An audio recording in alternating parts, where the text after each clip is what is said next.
I'm joined here today by the world champion Robert Whittaker, who's coming off a big win over Yoel Romero at UFC 225. Robert, how are you today? Good, thank you. How are you, mate? I'm good, thanks for asking. So, like I mentioned, you are coming off a big win over Yoel Romero, your second win over him. How do you look back at your performance? I think everything went according to plan. The weight cut was great. The weeks leading into the prep was great. My fitness was great. Everything was on point. I think I executed the game plan correctly. Everything was super effective, as you could see with the number of strikes that added up, the significant strikes that added up, the damage to him. Got caught a couple of times. He wasn't doing much, but when he did throw, he threw with power and got caught. Obviously the broken hand changed the game plan a little bit, had to improvise around that a bit. But all things considered, I think it's, I'm happy to say I beat that guy twice with a handicap. Yeah, exactly. What do you think went right for you in the fight? Do you think it's just a question of being prepared, or what is it exactly? A fight like that's hard to simulate, especially an opponent like Yoel Romero. He's tough. And he moves very uniquely to him. He's super unorthodox, super explosive, and he's an athletic specimen. You know what I mean? To prepare for a guy like that, it's very, very hard. You got to kind of just worry about yourself and no one else. But I think the plan was just to stick to the striking, keep it, try to drag the fight into the later rounds, keep the fight where I'm strongest in, and capitalize on that, which I did. I think quite well. And so one of the storylines heading into the fight is actually the fact that Romero missed weight for the second time in a row. Were you upset when you found out he missed weight? Oh yeah, I'm upset. I'm always upset when things like that happen because it's very unprofessional. It's part of the sport to make weight. It's part of your job to make weight, and I think it's in. I don't know. I think that's for a bigger discussion, but to miss weight is to not do your job, essentially. We fight at a weight limit for a good reason. And were you surprised that of course he had a tough weight cut, we saw him limping, but then the next day it looked like that was all in the past. Were you surprised he looked so good? Definitely. He rejuvenated on some special juju berries. He, like you said, he was limping, he was hunched over, he was in a lot of pain, he was struggling with the weight cut, and then he came back a specimen the next day. And so, like you mentioned earlier, you did break your hand during the fight. How is the hand doing currently? The hand's good. I got surgery done on it. I think 2 weeks back now. And it's just a matter of staying off for a couple of months, then implementing a rehab program, and then, seeing where I am at the end of that. And how long is recovery for you? Do you have an idea? It's hard to say right now, but, I think looking towards the end of the year, most likely, maybe early next year, I think is realistic. Because, like I just mentioned then, it's going to be like 3 to 4 months just to get through the rehab. That's not training game plans. That's not training striking patterns. That's just trying to get back to where I was before the fight. And I know one of the things a lot of people are talking about is, of course, everybody loved the first 2 fights, myself included, of course. There's been talk of a trilogy fight. Is that something you're interested in at all? Or do you feel like after 2 wins, that's it, that chapter with him is over?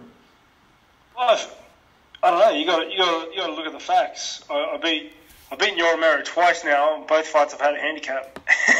Right. The second time he didn't make weight. The only fight left with him is if you let him have a weapon. Of course. And who wins that one if he's got a weapon? I don't know. I've won the first 2. So another thing is you used to fight at 170. You've now moved up to welterweight middleweight a while back, and you're undefeated. Well, what's been the key for you to stay undefeated? Is this just a case of not having to cut as much weight? That's definitely a huge part. Not having to cut as much weight. The weight cuts were really taken out of me at the end of my welterweight career. So not having to do that has obviously led me to performing much better than I was before. The second thing is, at the end of my welterweight career, I started really assessing what I needed to do in my life to be happy, I stopped traveling overseas as much. I stayed home, got closer to my family. I changed up my coaching staff.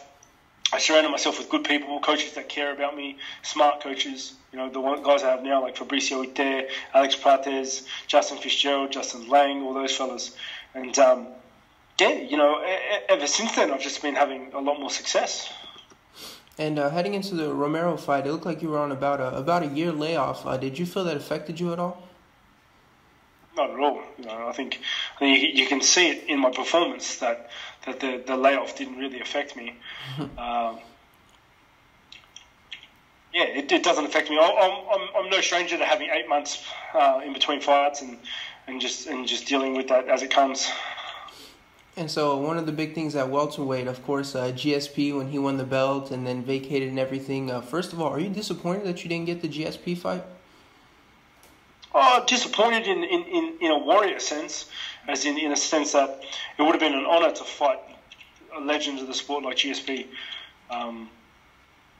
Not to fight him is what it is. Like he's a tough guy. He's done great things for the sport. To fight him would have been a lot of honour. But I don't think it was his division. It wasn't natural for him to be up this weight, and I'm just happy he did what's right for him. And were you surprised when he vacated the belt? No, not really. Like I just mentioned, he didn't look very well. He didn't look very good at middleweight. You could see he was struggling and forcing himself to fight at that weight division. So, I think he did the right thing, if I'm going to be honest. And so after the fight with Romero, there were some talks of potentially steroids, him looking very good for being 41. I think recently he posted a letter from USADA, I guess, giving him a clean bill of health. How do you respond to that, if you saw it at all? Congratulations. I don't know why that's a thing to post your clean your USADA certificate saying you're clean. You're supposed to be. I don't understand. But good on him, I guess. Fair enough. So obviously you're the champion. You're not the man calling people out. People are calling you out, but you do have a couple of contenders coming for you. Who do you think is next in line for you? I think Weidman's looking pretty good. I think Rockhold's looking pretty good. Rockhold was next in line, and then he took a fight he didn't have to with Romero after Romero missed weight, and by a much bigger margin than he did with me.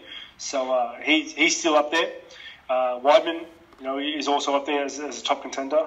Gastelum, I think Gastelum needs to beat either Rockhold or Weidman to truly put himself in prime position. But there's some top dogs up there like that. And obviously with all those guys circling, who are you hoping is next? There's sort of a matchup you favor, or is it just whoever line them up will knock them down? I don't know. I feel like I owe Rockhold a bit of a fight.